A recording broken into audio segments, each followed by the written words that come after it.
normalmente un corto se considera hasta, hasta la media hora, ¿no? Digamos, a partir de la media hora en adelante ya es un mediometraje, ¿no? Y digamos, hasta la hora 10 es un mediometraje, ¿no? Y de ahí ya vienen los largometrajes que se de hora, y, hora 10 o más, ¿no? Pero claro, no se recomienda un corto de media hora. Media hora es muy largo, eso está bien, bueno, una serie de televisión, hay episodios que son así, ¿no? Pero un corto en realidad lo mejor es que sea de 10, 15 minutos, es lo ideal.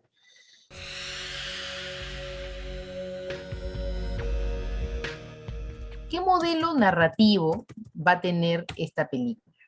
¿Qué género va a tener esta película? Esto es algo que, digamos, está por ahí, ¿no? Digamos que dentro, digamos, mientras uno escribe, uno tiene que ir viendo, ya, o sea, pero yo cómo quiero contar esto. Por ejemplo, alguien por ahí me ha dicho, yo quiero un final abierto. Por ahí alguien también dijo, no, yo quiero un final abierto, ¿no? Entonces, ya el hecho que ustedes me digan que quieren un final abierto es porque sí tienen un modelo narrativo claro, ¿no? Para los que no tienen idea digamos, de teoría, de guión o teoría, digamos, de narrativa en cine en general, les hago un breve resumen de eso, ¿no? ¿Cuáles son los modelos narrativos en el cine? Esto se asocia con la historia del cine, en realidad, ¿no? Los modelos narrativos principales, básicamente, es el modelo clásico, ¿no? El modelo clásico, ¿cuál es? Yo creo que todos ustedes alguna vez en la vida han visto alguna película de la etapa clásica. Por ejemplo, han visto una película de Hitchcock, no sé, ¿no? Un Vértigo, o La ventana indiscreta, o han visto una película que no es de Hitchcock, pero es de esa etapa, como Casablanca, cualquier película en la etapa clásica, ¿no? Digamos, estamos hablando de años 40, años 50 americana, por ejemplo, tiene ese modelo clásico. Ahora, ese modelo clásico sigue existiendo, ¿no? Es que esa es una época, ¿no? La época clásica del cine, pero claro, la época clásica lo que dejó fue las bases de una narrativa que hasta la fecha es la narrativa que más se usa en el cine. En realidad, casi, digamos, el 70% de las películas que se hacen en el mundo siguen todavía el esquema del modelo clásico, ¿no? Que es básicamente acto 1, acto 2, acto 3, es un esquema, una estructura aristotélica completamente, con finales cerrados, muchas de ellas. Pero otras hacen incursiones, digamos, en que sea una estructura clásica, pero con un final abierto, ¿no? Entonces, lo cual quiere decir que es un modelo mixto, ¿no? Porque ya mezclan, digamos, mezclan épocas, ¿no? Mezclan, digamos, lo que se hacía en la etapa clásica con lo que luego se empezó a hacer en la etapa moderna del cine, ¿no? Entonces uno tiene modelos clásicos, digamos que es eso, ¿no? Son estructuras muy claras, con un conflicto muy claro, ¿no? Muy coherente, lineal, no, no hay saltos raros en el tiempo, no todo el mundo puede comprender la película, ¿no? Entonces esos son los modelos clásicos en general, ¿no? El modelo moderno es el que hay a partir de los años 60, ¿no? Cuando empiezan las nuevas olas, ¿no? Entonces las nuevas olas, digamos, imponen, digamos, estructuras más libres, ¿no? Estructuras más libres en las cuales de repente ya no había, digamos, este conflicto a veces tan claro, ¿no? A veces era un conflicto un poco difuso muchas veces, a veces, bueno, muchas veces, la mayor parte de las veces en la etapa moderna del cine había películas que tenían finales abiertos. Esta película, por ejemplo, que yo les puse el otro día de ejemplo, la de los 400 golpes que inauguró, digamos, la nueva ola francesa y la etapa moderna del cine, tiene un final abierto, por ejemplo, ¿no? Que no se sabe qué va a pasar con el personaje al final, eso que te quedas, ah, ¿y qué pasó? ¿No? Entonces ya estamos acostumbrados a ese tipo de finales, pero en ese momento fue la primera vez que se veían ese tipo de situaciones en el cine, ¿no? Entonces, puede haber, como les digo, mezclas, ¿no? Lo que más hay ahora es eso, ¿no? Es mezclas entre lo clásico y lo moderno, ¿no? O sea, digamos que son películas que las puede entender, pero de repente es eso, que al final hay como una incursión en la modernidad, de pronto, ¿no? Y también tenemos, digamos, modelos más posmodernos, ¿no? Que en realidad es casi como lo moderno, ¿no? Pero, digamos, con una permanente mención a la historia del cine, ¿no? Por ejemplo, los modelos posmodernos permanentemente están haciendo como homenajes, citas, relecturas a películas anteriores y quieren que el espectador además lo note, que sepa, miren, yo acá a mí me encanta tal director, no tal directora, ¿no? Yo quiero que sepan, ¿no? Que digamos que está esto acá en mi película también. O sea, están llenos de referencias cinematográficas, ¿no?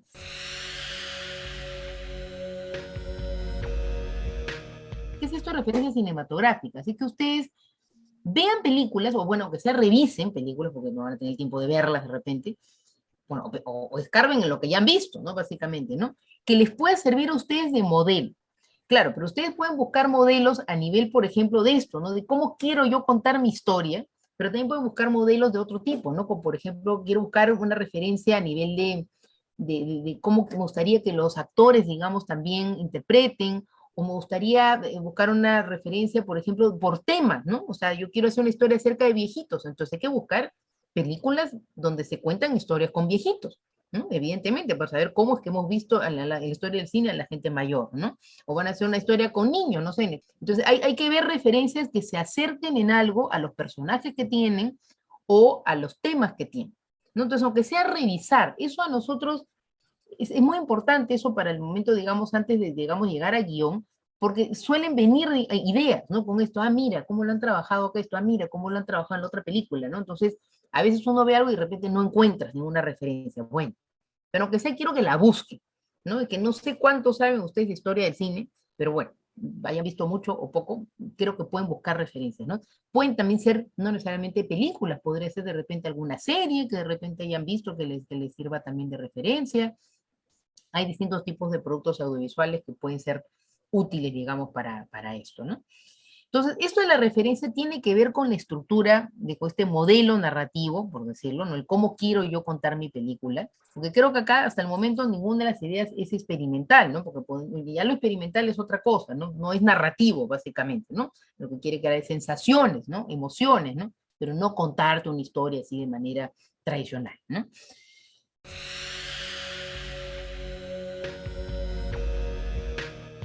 Bien, ¿qué es lo siguiente? El tema del género, ¿no? Claro, digamos, uno tiene como en la mente, digamos, como que hay pocos géneros, ¿no? Bueno, ya que es el drama, que es la comedia, que la fantasía, o la ciencia ficción, ¿no? O el musical, etcétera, etcétera, ¿no? O el thriller, ¿no?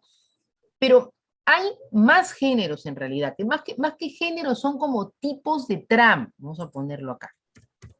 Este es un libro que es como la Biblia, digamos, para todos los teóricos de guión, ¿no?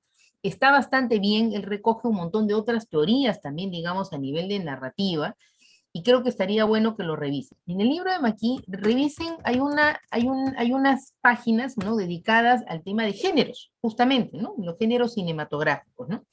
Y en esta parte de los géneros, o sea, él habla en general, lo que son los géneros, etcétera, etcétera, ¿no? Pero hay un momento en el cual él menciona todos los géneros que hay, ¿no? Entonces, busquen la parte en la que él habla de los géneros, habla de los supragéneros, megagéneros, en fin, habla un montón de nombres así teóricos, pero no importa tanto cómo se llama, ¿no? Porque esta es una teoría que da igual eso. Lo que importa es que hay, aparte de géneros, hay tipos de trama. Eso es lo que quiero que se queden, que a la hora que lo busquen vean eso. Entonces, por ejemplo, uno puede de repente, sí, voy a hacer una película de ciencia ficción, pero al mismo tiempo esa película de ciencia ficción es una trama de la desilusión, ¿no? De repente voy a hacer una comedia, pero esa comedia es también una trama de redención, ¿no? Voy a hacer un drama social, ¿no? Pero de repente es una trama punitiva, cosas así. Entonces, esa de los tipos de trama es bien interesante, ¿no? Porque de una manera entonces uno sabe hacia dónde apunta la película que tienes, ¿no? Entonces, en el fondo, ¿qué es lo que tiene que buscar mi personaje? Ah, se tiene que redimir. Ah, se tiene que desilusionar, ¿no? Entonces uno por el tipo de historia que tiene, uno puede ver eso, ¿no? Entonces, esto, claro, es un trabajo muy importante cuando uno está haciendo un largometraje, pero claro, con un corto también es interesante verlo y ver si uno puede ubicar, ah, mira, entonces yo tengo esta trama, pero tengo este género, ¿no? Entonces uno sabe más qué tipo de película quiere uno hacer, qué género y qué tipo de trama tiene, ¿no? O sea, que va más allá de simplemente decir, tengo un drama. Sí, claro, es un drama, pero hay algo más. Ahora, esto es algo para ustedes, esto no es algo con lo que se vendan las películas. Ustedes cuando ven las películas dicen, ¿qué género son? Dice solamente una cosa, ¿no? Suele ser drama social o suele decir ciencia ficción o suele decir, no, nunca jamás ponen esto de los tipos de trama, ¿no?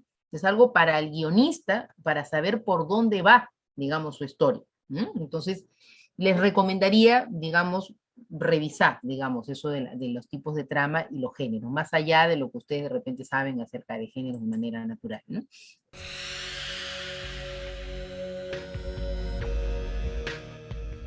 ¿Qué más es importante tener en cuenta, ¿no? El punto de vista, ¿no? ¿Desde qué punto de vista estamos contando la historia, ¿no? Esto del punto de vista es importante, ¿no? Porque es con quién nos identificamos, ¿no? ¿A quién seguimos en esta película? ¿No? Entonces, claro, las películas a veces uno intuye, ¿no? Nosotros seguimos a tal personaje, ¿no? Es con él que estamos todo el tiempo, ¿no? Pero no necesariamente es que vemos a través de sus ojos exactamente, ¿no? Porque una cosa es un punto de vista, digamos, porque seguimos a un personaje, porque es el que más vemos, porque es el con el que más nos identificamos, y otra cosa es un punto de vista subjetivo, que es otra cosa, ¿no? Un punto de vista subjetivo es cuando ya, digamos, estamos viendo a través de los ojos del personaje. Entonces, a veces hay una combinación de un punto de vista objetivo centrado en un personaje y a veces hay un punto de vista subjetivo, que es que la cámara son los ojos del personaje. Nosotros vemos lo que él está viendo. Entonces, a veces se combinan esas dos cosas, ¿no? Esto, ¿por qué es importante pensarlo? Porque a veces una de las confusiones cuando uno dice, no entendí bien la película, esa gente que se queda confundida, es porque el punto de vista tiene un problema, que uno no, de repente salta, ¿no? De un punto de vista al otro, ¿no? Entonces uno tiene que decidir cuál va a ser el punto de vista ese antes de ponerse a escribir el guión. O sea, yo con quién quiero que esté, digamos, el espectador o la espectadora en el cine, ¿no? ¿A quién quiero que sean? ¿Con quién quiero que se identifiquen? Entonces, eso hay que verlo, porque nosotros vamos a tener que narrar audiovisualmente de manera que ese personaje sea nuestro, digamos, nuestro centro de atención en esta película.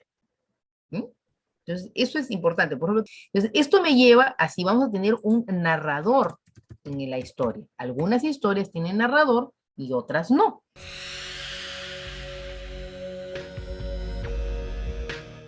Son cosas que hay que preguntarse, ¿no? O sea, ¿cuál va a ser mi punto de vista? ¿Tendré narrador o no? ¿Cuál va a ser el género de esta película, no? ¿Cómo lo voy a contar a nivel de estructura narrativa, no? Quiero ser que sea muy clásico o de repente voy a hacer cosas más locas y voy a hacerlo algo más moderno, más posmoderno, ¿no?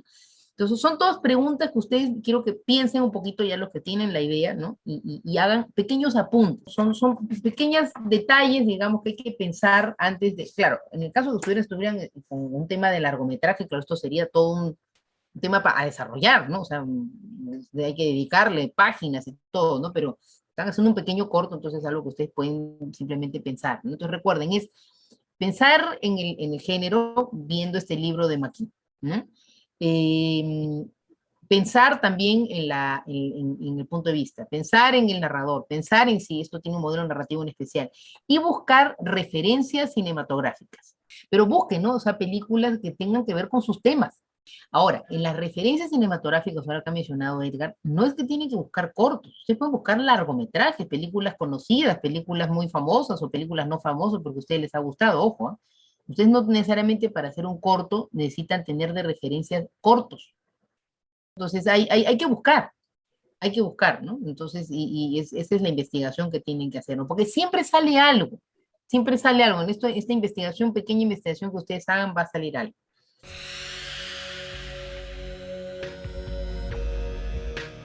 ¿Cómo que se trabaja el tema de los personajes, no? Normalmente hay dos aspectos de los personajes que es lo que hay que trabajar, ¿no? La caracterización, ¿no? Que eso es lo que normalmente la gente piensa primero, pero en realidad deberían de presentarlo después, ¿no?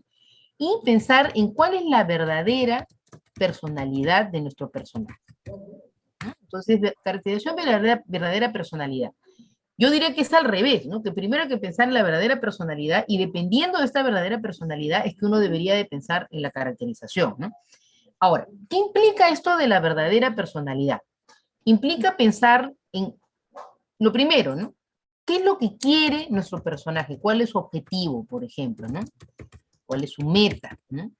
¿Qué es lo que quiere en la vida de esa película, por decirlo, ¿no? ¿Qué es lo que está buscando, ¿no? O tal vez no tiene un objetivo claro, ¿no? ¿Qué más? El personaje para conseguir este objetivo, esta meta, también tiene intenciones, ¿no? O sea, intención de hacer una cosa, intención de hacer otra cosa, ¿no? Entonces uno hace cosas para tratar de llegar a ciertas metas, ¿no? Entonces, ahora, ¿qué es lo más interesante en el cine, ¿no?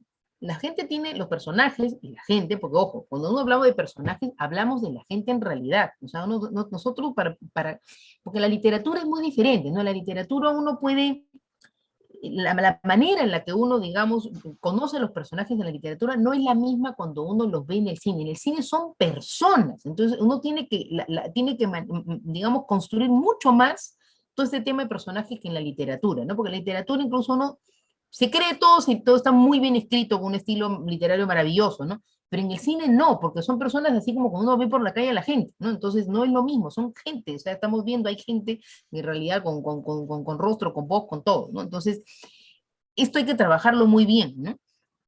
Entonces, estas intenciones son algo que, digamos, la gente puede ver de los personajes, pero lo más interesante en el cine son las subintenciones. ¿A qué me refiero con esto de las subintenciones? A veces las subintenciones pueden ser conscientes y a veces las subintenciones son inconscientes. Esto quiere decir que, por ejemplo, alguien puede querer hacer algo en la vida, pero no cuenta la verdadera intención por la que la quiere hacer. Pero nosotros, de repente, como espectadores, la descubrimos. Entonces, eso a nosotros nos gusta, descubrir algo. Ah, es que este en realidad está enamorado de la otra persona.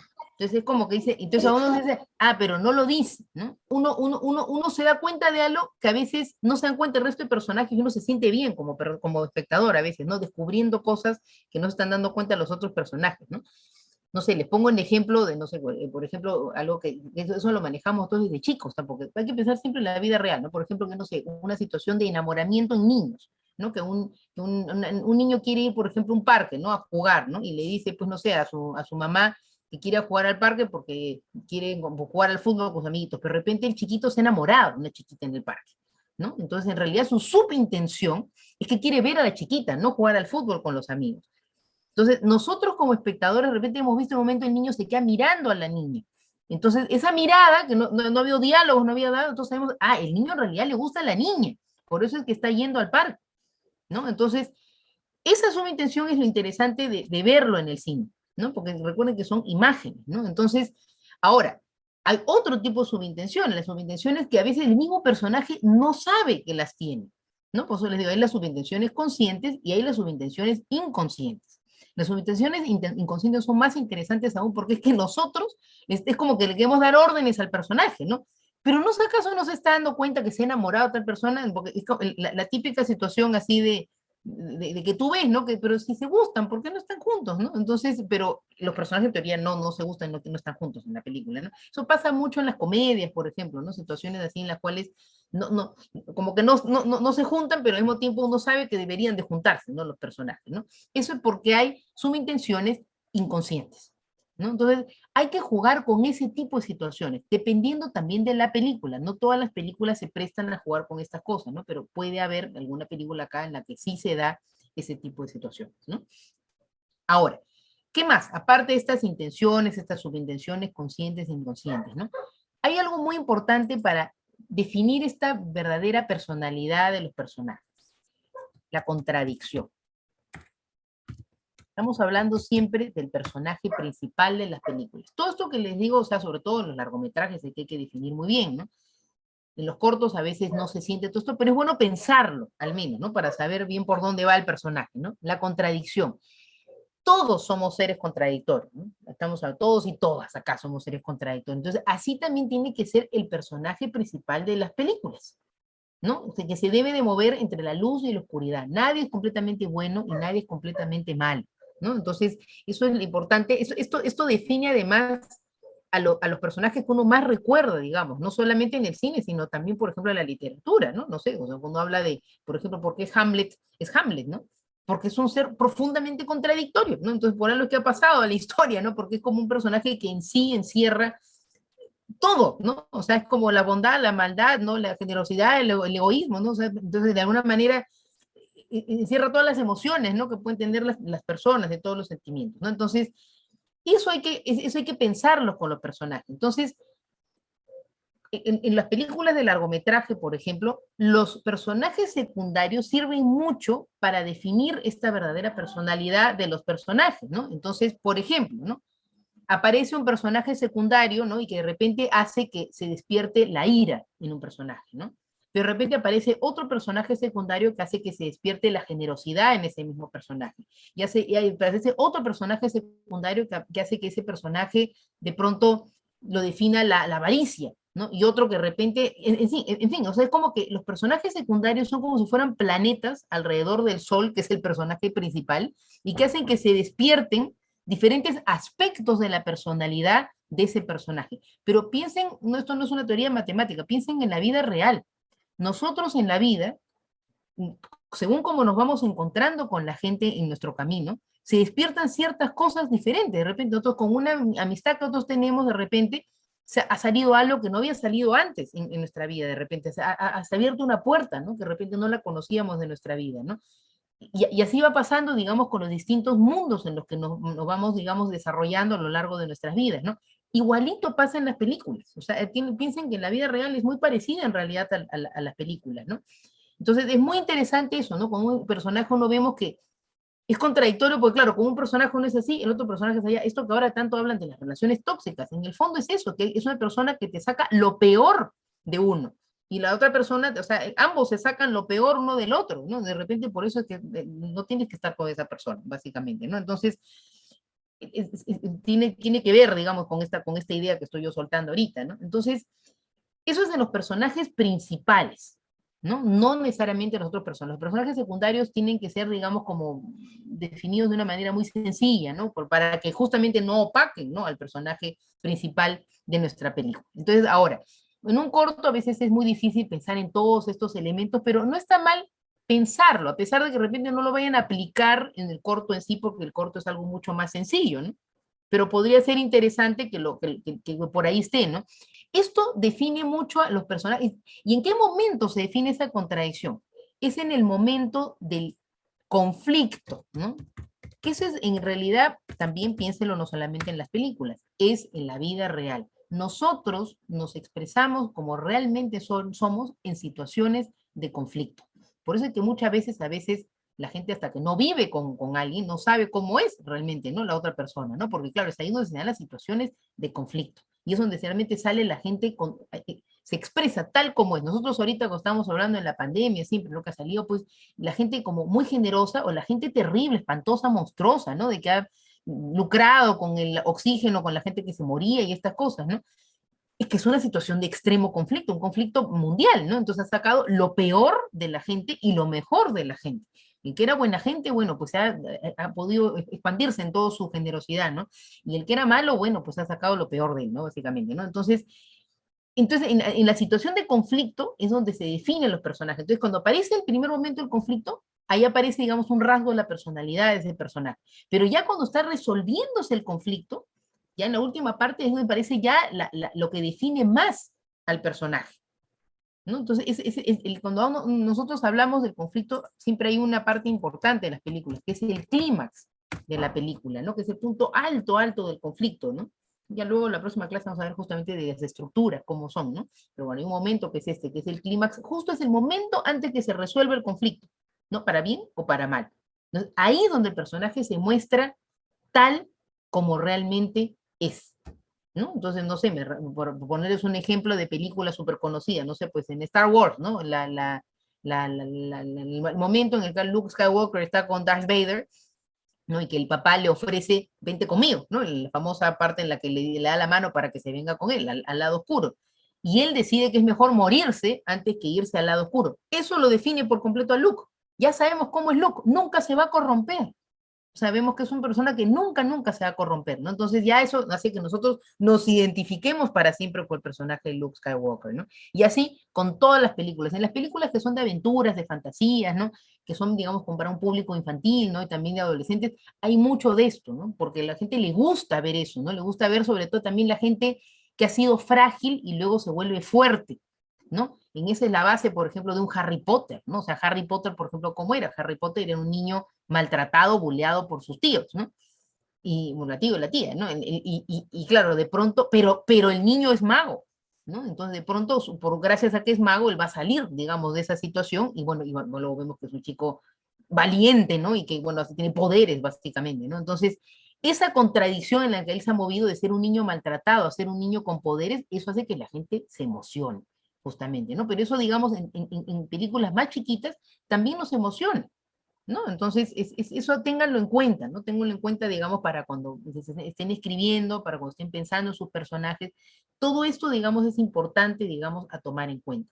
Y claro, y luego de definir todo esto, porque esto es, digamos, lo que define, digamos, a los personajes en general, uno puede pensar en cómo se va a ver físicamente, que es la caracterización, ¿no? Porque de repente, la gente que vive en angustia, de repente tiene un físico en particular, ¿no? La gente que vive digamos, en una situación más pacífica, de repente tiene un aspecto en particular, ¿no? O sea, el físico de las personas muchas veces va de la mano, ¿no? De ciertas cosas, tics nerviosos, cómo caminan, ¿no? Entonces hay que imaginar al personaje también un poco por cómo es, ¿no? Por eso mejor primero pensar cómo va a ser el personaje y luego lo podemos definir, digamos, en cómo camina, cómo se viste, cómo se va a ver, ¿no? Entonces va un poco por ahí también, ¿no? Entonces, esto recuérdenlo, ¿no? Sobre todo eso, que la gente se define en situaciones de conflicto, ¿no? Y que los personajes son interesantes cuando son contradictorios también, ¿no? Entonces, la próxima, porque ahora ya no da tiempo, porque ahora vamos a tener que despedirnos ahorita, ¿no? Pero para la próxima clase les quiero poner un corto, ¿no? A ver, para que vamos a analizar ese corto, ¿no? Y de repente ver cómo está definido el personaje y todo, ¿no? Se habla muchas veces también de la dimensión del personaje, ¿no? Un personaje con dimensión es un personaje, eso, que tiene contradicciones, ¿no? Que puede ser muchas cosas al mismo tiempo, ¿no? Como la gente, que nosotros no podemos ser muchas cosas al mismo tiempo en realidad, ¿no? Entonces, es a lo que se habla cuando hay, que el personaje tenga dimensión, ¿no? Y aparte está la caracterización física, por decirlo, ¿no? Que tiene que ver con lo anterior, ¿no?